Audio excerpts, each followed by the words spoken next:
Hello friends, मैं कौशल सिंह आप लोगों के लिए कुछ जानकारी लेकर आया हूँ। आप सभी जानते हैं कि पीसीएस 2020 का नोटिफिकेशन आ गया है। 200 के करीब पोस्ट उसमें दी गई हैं। तो आइए जानते हैं कि क्या होता है पीसीएस। ये वीडियो बिगनर्स के लिए भी है और जो तैयारी कर रहे हैं उनके लिए भी है। देखिए, पीसीएस परीक्षा उत्तर प्रदेश लोक सेवा आयोग की एक संवैधानिक संस्था कराती है और इसके ज़रिए प्रदेश में जो क्लास 2 के ऑफिसर्स होते हैं, जिन्हें हम SDM, deputy SP, PSA, CTO इत्यादि जो क्लास 2 की पोस्ट होती हैं, उनका चयन इसके ज़रिए किया जाता है। और इसका पीसीएस नाम नहीं होता है, बल्कि इसका नाम होता है कंबाइंड राज्य प्रवर अधीनस्थ सेवा परीक्षा। इसे शॉर्ट फॉर्म में पीसीएस परीक्षा कहते हैं। फिर से बता देते हैं, इसका पूरा नाम होता है सम्मिलित राज्य प्रवर अधीनस्थ सेवा परीक्षा।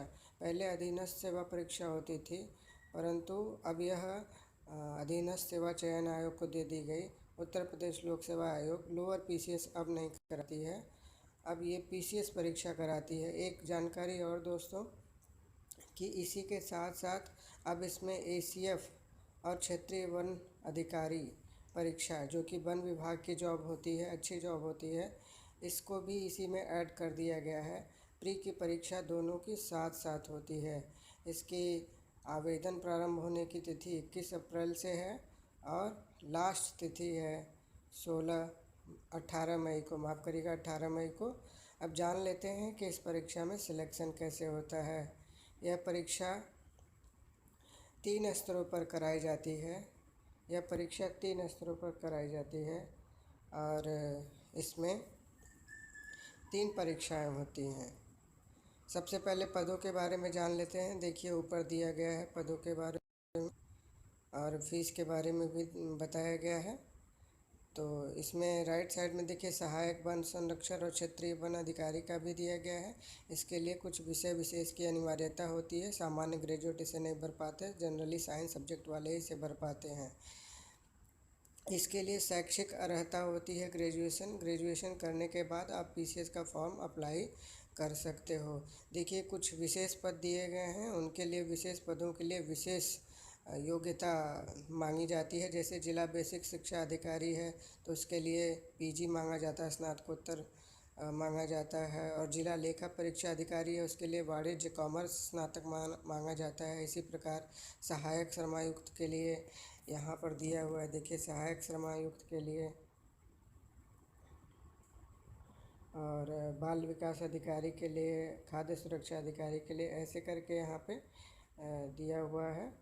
और सांख्यिकी अधिकारी तथा श्रम प्रवर्तन अधिकारी, आप राइट साइड में देख सकते हैं, सांख्यिकी अधिकारी तथा श्रम प्रवर्तन अधिकारी, इन सब के बारे में दिया गया है। तो इस प्रकार हम देखते हैं कि सामान्यतः पद तो सभी के लिए होते हैं, परंतु कुछ जो विशेष पद होते हैं उनमें विशेष अनिवार्यताएं भी मांगी जाती हैं। इसी प्रकार क्षेत्रीय वन अधिकारी के पद के लिए और एसीएफ के पद के लिए साइंस ग्रेजुएट्स को लिया जाता है, उसमें विषय दी रहती है। अब बता देते हैं इसके बारे में कि ये परीक्षा किस तरह से होती है। ये परीक्षा 3 स्तरों पर की जाती है। पहला होता है प्रारंभिक परीक्षा, देखिए यहाँ लिखा हुआ है प्रारंभिक परीक्षा, प्रारंभिक परीक्षा। और दूसरा होता है मुख्य परीक्षा और तीसरा होता है मौखिक परीक्षा। 3 परीक्षाएं होती हैं। इस तरह से देखेंगे आप तो प्रारंभिक परीक्षा और देखिए प्रारंभिक परीक्षा और मुख्य परीक्षा के लिए निर्धारित विषय दिए गए हैं। अभी यहाँ पे इन्होंने प्रारंभिक परीक्षा का विषय नहीं दिया है। प्रारंभिक परीक्षा में न्यूनतम 33% अंक, द्वितीय पेपर में 2 पेपर होते हैं, एक ही दिन में दोनों पेपर हो जाते हैं। एक सामान्य अध्ययन का होता है और दूसरा कंबाइंड होता है, Hindi, English, math, reasoning, decision making, problem solving इत्यादि सभी होते हैं। और यहाँ पे देखिए मुख्य परीक्षा, दोस्तों एक बात यहाँ पे बता देना अनिवार्य समझते हैं कि मुख्य परीक्षा में ही जितने अच्छे अंक आप प्राप्त कर लेते हैं उसी के आधार पर सिलेक्शन होने की संभावना रहती है, क्योंकि प्रारंभिक परीक्षा के नंबर जोड़े नहीं जाते हैं, मुख्य परीक्षा और इंटरव्यू के नंबर ही जोड़े जाते हैं। देखिए मुख्य परीक्षा पे यहाँ पे दिया हुआ है। मुख्य परीक्षा के विषय सामान्य हिंदी 150 अंक, निबंध 150 अंक, सामान्य अध्ययन के 4 प्रश्न पत्र होते हैं। इसके अतिरिक्त दोस्तों देखिए, इसके अतिरिक्त यहाँ पे वैकल्पिक विषय भी होते हैं। वैकल्पिक विषयों में से आपको एक विषय का चुनाव करना होता है और इसके 2 प्रश्न पत्र होते हैं, और दोनों प्रश्न पत्र आपको हल करने होते हैं एक ही दिन में। आप इसमें से किसी भी विषय को ले सकते हैं, ये अनिवार्य नहीं है कि आप इसमें से जिसमें पीजी हो या जिसमें ग्रेजुएट हो उसी विषय को ले पाएंगे। आप इसमें से किसी भी विषय को ले सकते हैं, परंतु यह ध्यान रखिए कि उस विषय पर आपकी पकड़ बहुत अच्छी होनी चाहिए, क्योंकि ये नंबर ही आपको आगे सफलता दिलाते हैं। चलिए यहाँ पे बात करते हैं प्रारंभिक परीक्षा। देखिए यहाँ लिखा हुआ प्रारंभिक परीक्षा के अंकों का जो है, यहाँ पर कैसे प्रारंभिक परीक्षा में चीज़ें पूछी जाती है। देखिए इसमें यहाँ पे सब दिया हुआ है। इतिहास, भूगोल, राजनीति शास्त्र वगैरह, संविधान सभी इसमें पूछे जाते हैं। अर्थव्यवस्था, पर्यावरण, पारिस्थितिकी, ये सब आपको इस साइड में देखिए मिल जाएगा। समसामयिक घटनाएं, इतिहास, राष्ट्रीय आंदोलन, विश्व का भूगोल, आर्थिक सामाजिक विकास, पर्यावरण, पारिस्थितिकी, सामान्य विज्ञान इत्यादि सभी मिल जाते हैं। वहीं इस पेपर में आपको अच्छे नंबर खींचने, क्योंकि सेकंड वाला पेपर जो कि यहाँ पे दिया हुआ है, सेकंड वाला पेपर, इसमें 33% पासिंग मार्क्स लाने होते हैं। इसमें आपको इसके नंबर जोड़े नहीं जाते हैं। तो इसमें आपको देखिए कई चीज़ें मिल जाएंगी। अंकगणित, निर्णय क्षमता, समस्या समाधान, बौद्धिक योग्यता और कंप्रिहेंशन भी रहता है, संप्रेषण कौशल रहता है, गणित में बीजगणित, रेखागणित और अंकगणित होता है, तथा साथ ही अंग्रेजी और सामान्य हिंदी के भी प्रश्न रहते हैं। और इसमें 33% नंबर पाना अनिवार्य होता है। इसी प्रकार यहाँ मेंस का भी सिलेबस दिया हुआ है। देखिए मेंस का सामान्य अध्ययन का सिलेबस यहाँ दिया हुआ है, इसको आपको करना होगा। फिर इसके बाद सामान्य अध्ययन का द्वितीय प्रश्न पत्र, इसमें पहले क्या होता था दोस्तों, ये सामान्य अध्ययन के दोनों पेपर ऑब्जेक्टिव टाइप के होते थे, परंतु अब ये डिस्क्रिप्टिव पेपर हो गए हैं। सामान्य अध्ययन का तीसरा पेपर भी यहाँ देखिए दिया हुआ है, और तीसरे पेपर के अलावा चौथे पेपर में नीति शास्त्र, एथिक्स से रिलेटेड बातें पूछी जाती हैं। इसके बाद आपके विषयों का नंबर आता है।